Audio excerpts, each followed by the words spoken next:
Oui, Nantes, c'était l'occupation très dure d'une ville qui est proche de l'Atlantique, avec des bombardements américains terribles, de toute façon. 1400 morts dans un bombardement à Nantes, hein. J'étais là d'ailleurs, mais pas j'étais ici sur les bombes, mais pas dans un endroit où ils se tombaient.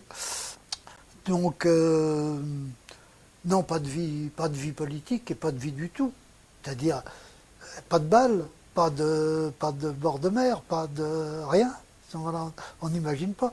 Le bord de mer c'était les troupes allemandes qui étaient sur le bord de mer avec des casemates.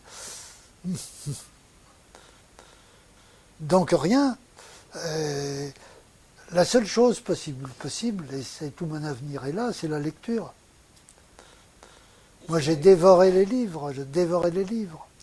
Je n'avais pas de copains parce que le premier copain que j'ai eu, j'avais 19 ans.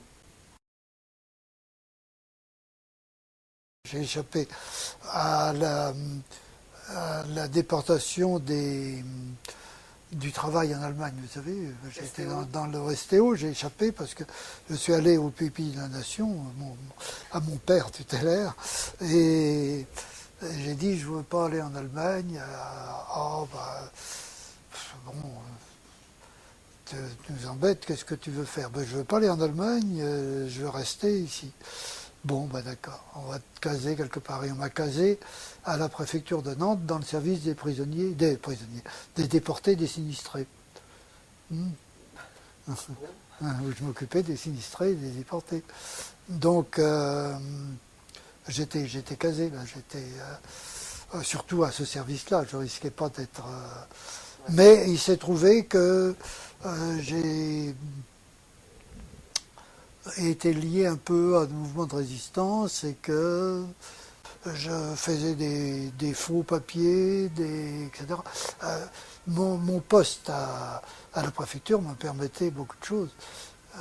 Ce qui est invraisemblable, c'est que dernièrement, on m'envoie de Nantes un conservateur du musée des Beaux-Arts qui m'aime bien, et m'envoie un de mes premiers recueils de poèmes qu'il avait acheté dans une foire, une chose, et à l'intérieur il y avait une lettre. Et il y avait une lettre que j'envoyais justement quand j'étais à la préfecture à quelqu'un dans lequel je disais oh, ben non mais vous en faites pas, mais non je vais arranger tout ça, etc. J'ai l'inconscience totale d'ailleurs. Mais combien de gens ont été déportés pour ce genre d'inconscience de toute façon. Même après j'ai été connu bien les mouvements de résistance, etc. Et, je sais les, les, les inconséquences qu'avaient des gens comme Jean Moulin, par exemple, avaient des inconséquences totales à fréquenter n'importe quelle femme ou n'importe quelle maîtresse, dans la plupart fréquentaient aussi les gens de la Gestapo, de toute façon. L'histoire de Moulin n'a jamais été très bien éclaircie avec tout ça. La chance, c'est que justement, la veille du jour où je devais être arrêté par la milice, je suis convoqué à, à la direction du service et on me dit, bon, bah, tu ne diras rien, évidemment, mais on a confiance en toi, mais tu vas être arrêté demain matin.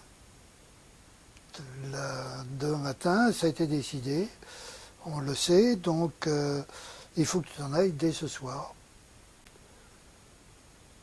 Il faut que tu rejoignes un mouvement de résistance. Moi qui suis vendéen, j'ai voulu tout de suite partir en Vendée. Je suis parti à bicyclette, j'ai fait beaucoup de parties à bicyclette, mais le problème de Nantes, c'est qu'il faut traverser les ponts pour aller en Vendée. Il faut traverser la Loire sur des ponts. Et donc je suis pas parti le soir parce que c'était trop dangereux, je suis parti le matin de très bonne heure, comme quelqu'un qui s'en va à son travail.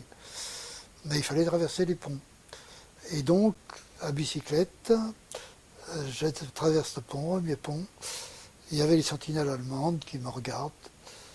Je n'allais pas trop vite, avec la hantise d'entendre Halt Et non, je suis passé. J'ai eu une chance invraisemblable, inouïe.